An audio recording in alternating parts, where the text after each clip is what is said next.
Welcome again, children. Today we are going to do another part of literature, a poetry here that we are going to pick up. This is a poetry named Two's Company, written by Raymond Wilson.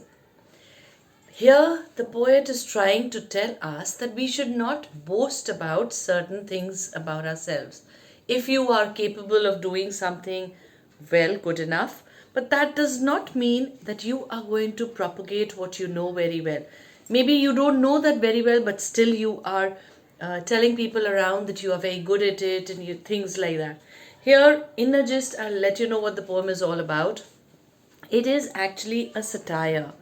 Now, though if we search on the net and we come to know about humorous poems, so this is not humor, this is satire actually. Humor is something which is inbuilt, something that you see or read and immediately you tend to laugh at it. But satire is pinpointing somebody, commenting on somebody, and then making others laugh at it in an ironical way, in a different way. You are making fun of the person. So let's quickly go through the poem, what it is all about, and then we'll see what the description about the each line is. To his company. They said the house was haunted, but he laughed at them and said, "Tut, tut, I've never heard such tittle tattle as ghosts that groan and chains that rattle. And just to prove that I am right, please leave me here to spend the night." They winked absurdly, tried to smoother. Their ignorant laughter nudged each other, and left him just as dusk was falling, with a hunchback moon and screech owls calling.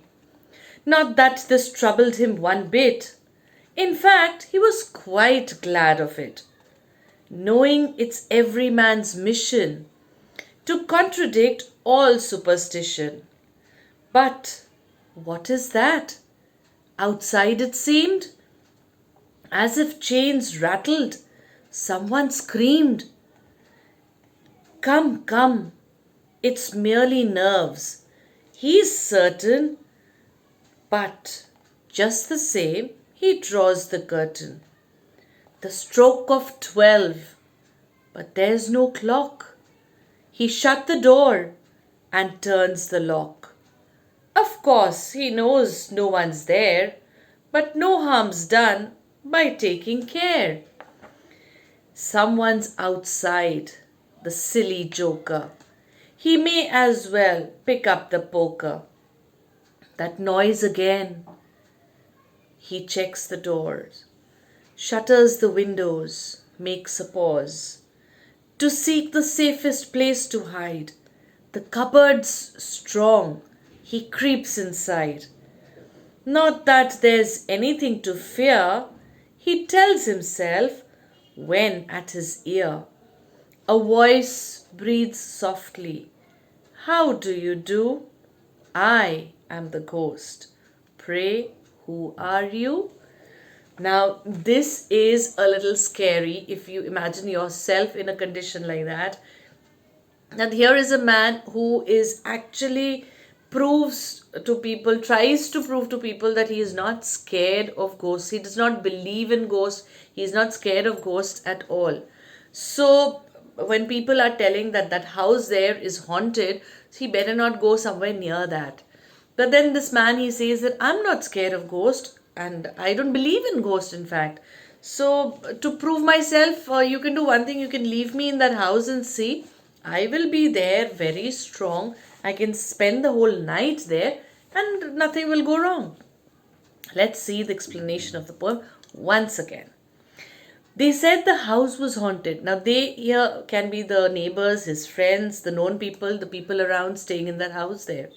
So they said the house was haunted, but he laughed at them and said, "Tut, tut," means it's just a foolish talk. So he does not believe in all that tittle and tattle. I've never heard such tittle tattle. Now, tittle tattle is actually gossip or talks about such things. as ghosts that groan. Now the people are telling that you can hear the ghost groaning out there, and you can also hear the chains rattling, the sound of the chain when you move the chain. That rattling sound of the chain can also be heard, but he does not believe it. And just to prove that I am right, please leave me here to spend the night. This man is saying that I am absolutely right. Now, what was he right in? That according to him, there were no ghosts and he did not believe in ghosts. So, to prove this thing, that there were no ghosts, he told the people there that you can leave me in the house and let me spend the night there. They winked absurdly. That means they were actually laughing at him that there are ghosts and this man does not believe it at all. They tried to smoother. Smoother is creating an ambience, creating an environment where it becomes difficult to breathe. Now, here, difficult to breathe is actually getting in the scaring that man there. Their ignorant laughter. Now, they are kind of mocking at him, they are laughing at him and enjoying that this man is trying to boast so much that he is so strong, but actually, there are ghosts. So, nudged each other. Nudging is again pushing with somebody standing near you with your hand and telling, look, see, this man is so weird, he's not scared of ghosts at all. Their ignorant laughter nudged each other and let him just as dusk was falling. Now, dusk is a time where daytime finishes and night falls gradually. So that is the dusk time when they are planning to leave him there in that house. With the hunchback moon, now the poet is trying to create a scary scene here, and he says a hunchback moon means it's a not a full moon night, it's a crescent kind of a moon there, and then you have the screech owls calling. It's again at night if you get to hear the owls calling. It's just that the scare is being created by the poet here. Screech owls calling. Not that he's troubled, not that this troubled him. The man who was there, this kind of a thing did not trouble him, that hunchback moon and the screech owls, the sound of the screech owls did not trouble the man at all. But in fact, he was glad, he was happy to hear all this and see the fun. Not that this troubled him one bit.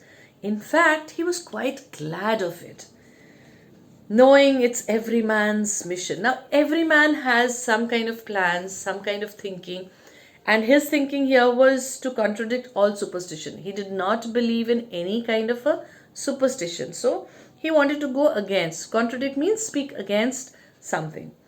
Now he wanted to contradict against all the superstitions, and currently what people are telling that there are ghosts, but he's contradicting on that and he's saying that no, there are no ghosts at all.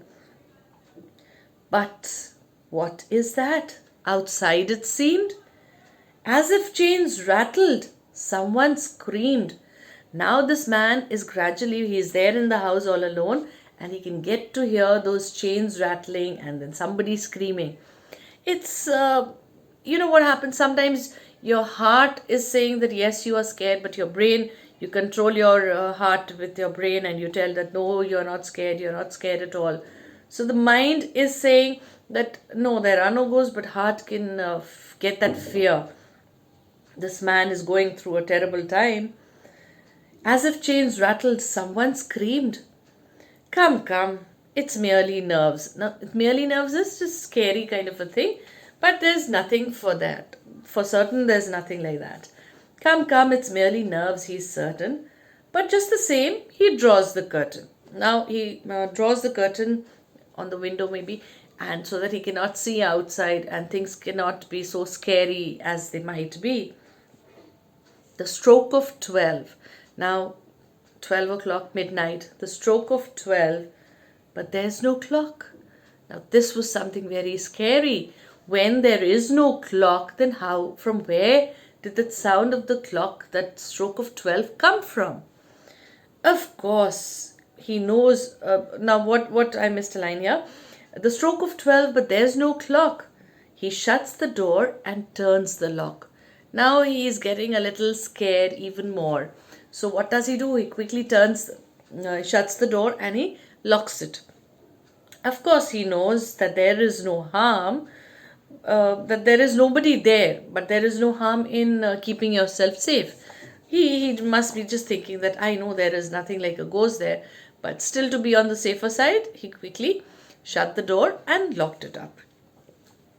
Someone's outside, the silly joker. He may as well pick up the poker. Now, his mind is saying that somebody might be outside, but then his heart is saying that, of course, that there might be somebody outside. But at the same time, his mind says that that person, whoever is outside, can pick up the game of poker and play instead of scaring me, because I'm not scared. That's what the man was trying to tell. That noise again. He checks the doors, shutters the windows, makes a pause. Now the fear is increasing within him. So he quickly checks the doors once again. He shuts all the windows again, takes a pause to look here and there and see if actually there was somebody there. To seek now he's taken a pause to hide somewhere now. After seeing if there is anybody around, he doesn't get to see anybody around. So he tries to find a safe place in the house to hide somewhere. To seek the safest place to hide. Now, which was the place he found? He found the cupboard as the safest place to hide out there.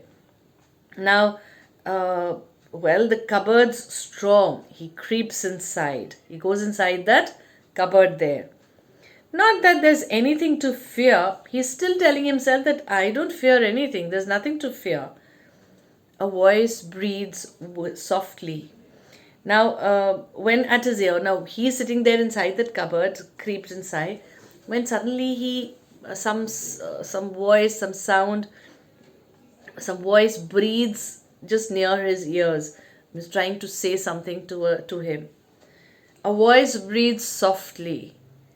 How do you do? I am the ghost. Pray, who are you? Now imagine a situation or condition like this when a man who is saying that he's not scared of anything and all of a sudden he gets to hear that sound that I am the ghost and pray, who are you? Why does he say pray, who are you? Because he is going to either pray to God and keep himself safe, or that's the only thing now he can do, that is pray. But the ghost is there just beside him and scaring him. Well, this is actually not a realistic poem, most probably. And this is just a satire trying to tell people that if you are actually not very strong, or you do not have something, do not boast about it, because there is a time in life when you will come with reality and you'll get to see things right in front of you. Well, I hope, children, the poem is very, very clear.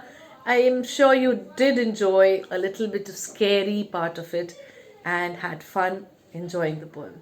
Thank you, children.